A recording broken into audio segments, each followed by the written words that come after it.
Assalamualaikum warahmatullahi wabarakatuh.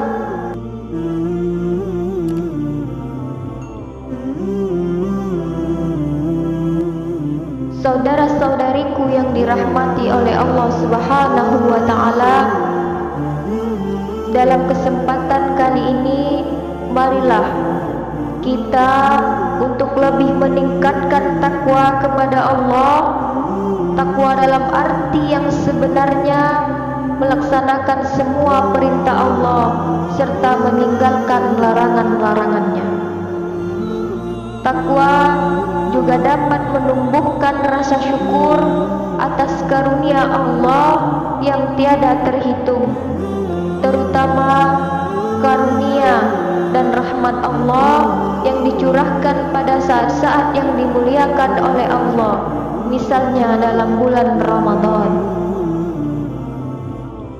Sebagai bukti rasa syukur itu sudah tentu adanya tindakan dan amaliyah yang nyata, sebab hakikat syukur bukan saja dengan ucapan-ucapan tasyakur dan hamdalah.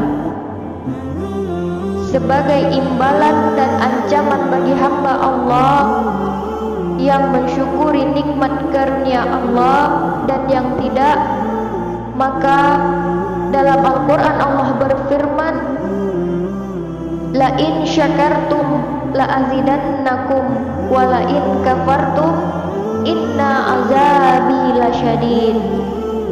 Jika engkau sekalian bersyukur, niscaya akan kutambahkan bagimu beberapa kenikmatan, dan jika engkau ingkar, ingatlah siksaku amat pedih.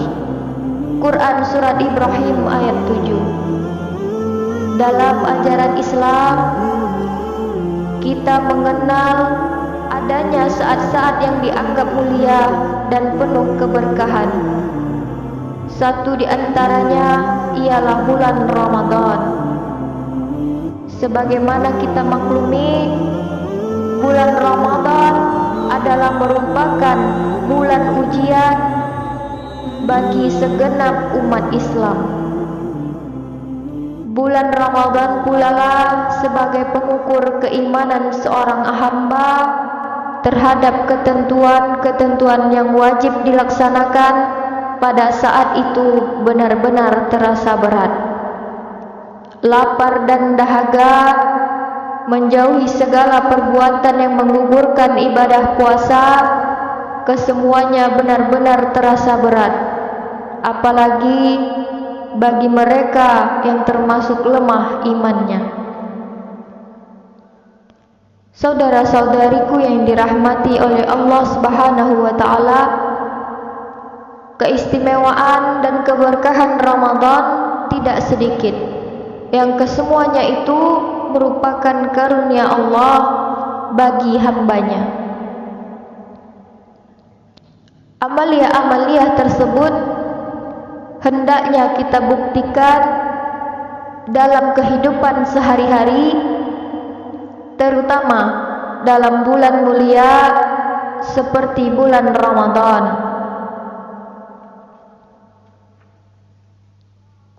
Kita menyadari sebagaimana kita sebagai hamba Allah senantiasa mengharap rahmat dan karunia Allah. Untuk itu, marilah kita berusaha meningkatkan amalan-amalan yang dapat menyampaikan kepada pintu kebahagiaan dunia akhirat.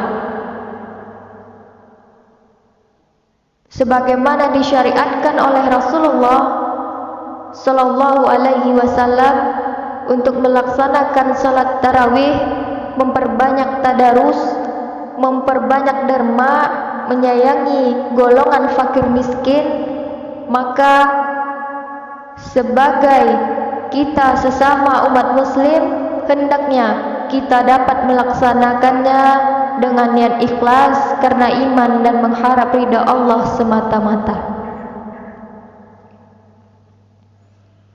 Sebagaimana kita telah memaklumi bahwasanya Al-Quran telah diturunkan pada bulan Ramadan. Dengan demikian, maka kita pun yakin bahwa malam kemuliaan itu pun terjadi pada bulan Ramadan.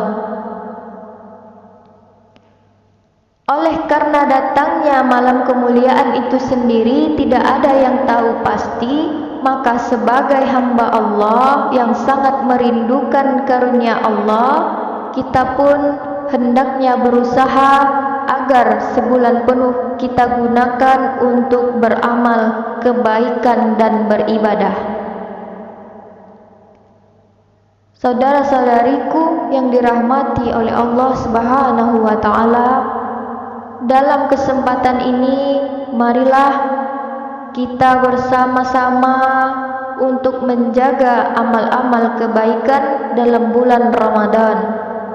Sebab berapapun banyaknya amal dan ibadah yang kita lakukan akan sia-sia dan bahkan merugikan diri sendiri apabila kita merusak amal-amal kebaikan dalam bulan Ramadan.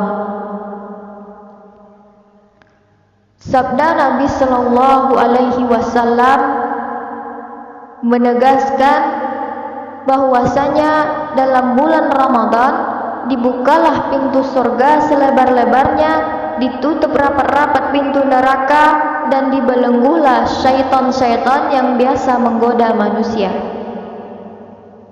Begitu besar kesempatan bagi hamba Allah yang bertakwa dalam bulan Ramadan untuk dapat masuk surga, asal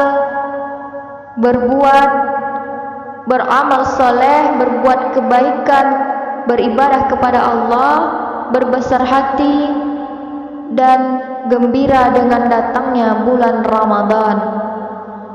Maka marilah kita gunakan kesempatan yang baik ini untuk lebih meningkatkan takwa kepada Allah, beramal dan beribadah, serta bertaubat dan munajat untuk memohon maghfirah.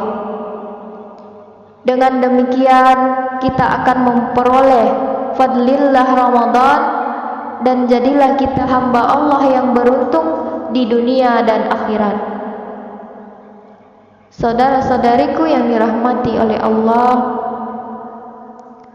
dapat disimpulkan bahwasanya peningkatan amalia-amalia dalam bulan Ramadan haruslah kita buktikan dan laksanakan, baik tua muda, lelaki, wanita, bahkan terhadap anak-anak pun kita usahakan untuk melatihnya agar kelak di kemudian hari mereka terbiasa dengan amal-amal soleh. Secara keseluruhan dapatlah kiranya amalia-amalia Ramadan itu kita masukkan ke dalam 4 tujuan. Yang pertama, pembersih dan pensuci mental, yaitu dengan berpuasa, iktikaf, pengajian-pengajian, munajat dan takaruf kepada Allah.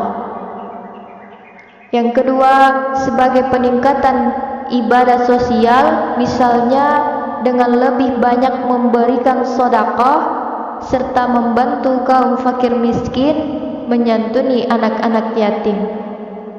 Yang ketiga, sebagai penyemarak syiar Islam, umpamanya dengan mengadakan salat tarawih berjamaah di masjid, musola, bahkan di aula kantor, seperti yang sekarang banyak kita saksikan.